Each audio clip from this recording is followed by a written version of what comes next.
There's lots of different levels of ceremony.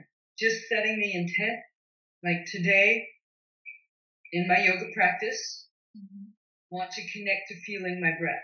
Or today, I want to bring openness or sweetness or healing to my heart. These are different choices. Or today, I want to bring healing to my back because my back gets reactive about every time there's a life challenge in it. Then I have this crippling back pain along with the life challenge. So changing these patterns, being willing to change the way life is affecting you is ceremony.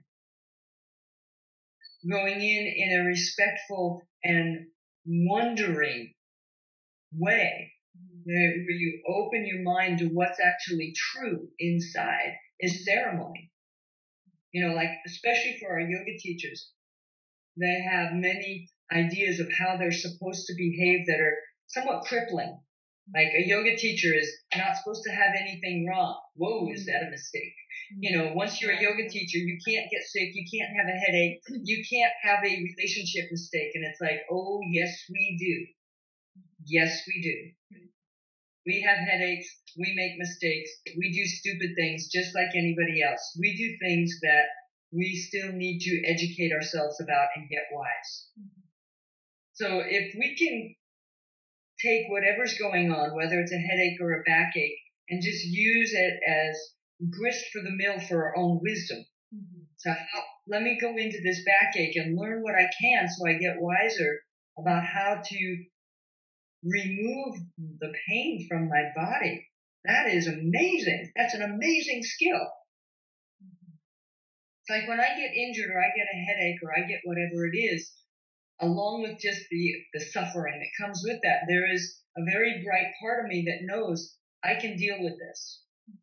I can do something about this suffering, painful condition. I can help myself. And that is awesome. And what I would ask in the yoga ceremony is for people to open their mind of you are learning something about your own condition, whether it's suffering or heartbreak or just your hips are stiff. It's amazing because we are not taught that we can do that. And so begin to become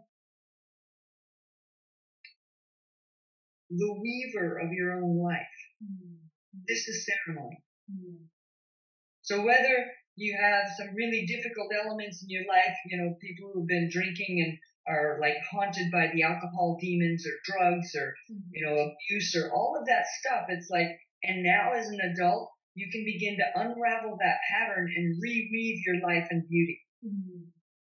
So will you change the past? Yes, in a way, because you change how it affects your present and your future when you decide, I am brave enough, I'm going after this shit. I'm going after it. Right. I'm not let it run my life anymore. Whether it's back pain or hip pain, like a lot of people who have sexual abuse, they come to me and they have these huge pains in their body and they don't understand that this is connected to the abuse. So it's like, well, there's going to be a lot of healing going on here. There's going to be emotional, mental, and moving this stuff out of the cell tissue, but also teaching these muscles and bones how to integrate differently so that they respond in a more wholesome way instead of responding from this terrible damage that happened. This is all part of embodiment, but it's also all part of ceremony.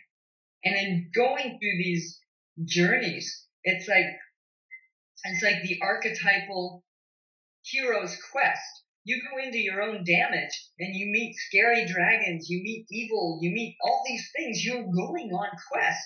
And what you get from this quest is wisdom and treasures.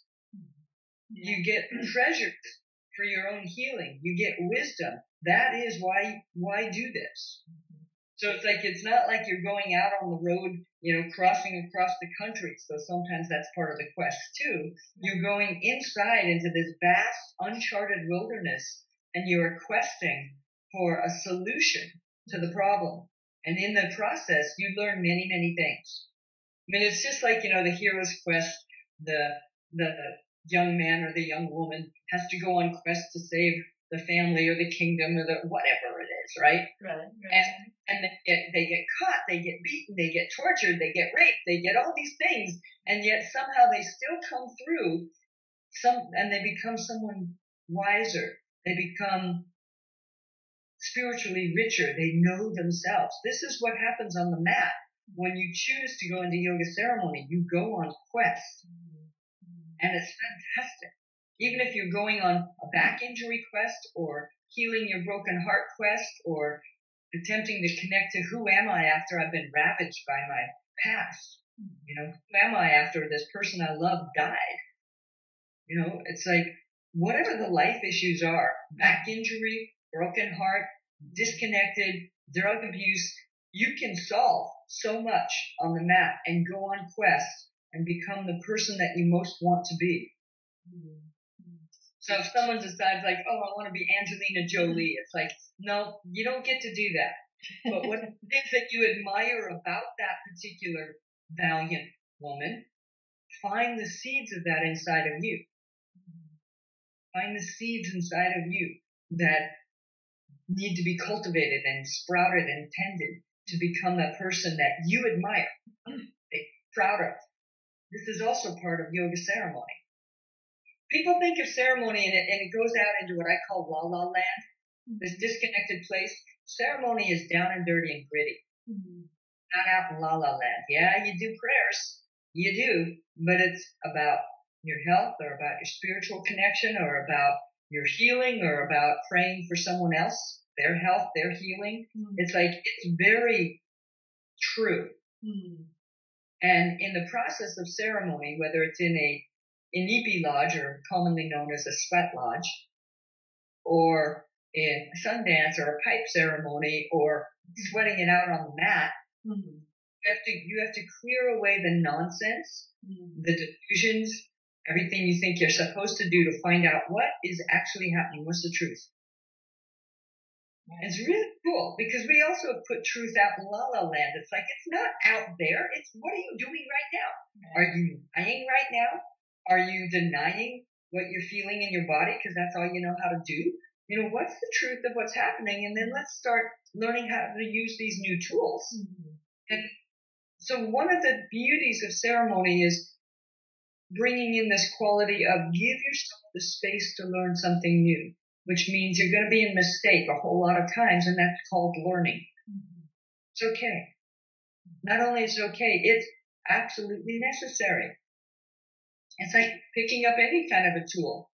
You have to play with it. You have to work with it to get skillful with it. So give yourself the grace of learning time to play with these poses, to play with how to use your breath, to learn how to get skillful. It isn't going to happen the first 10 times.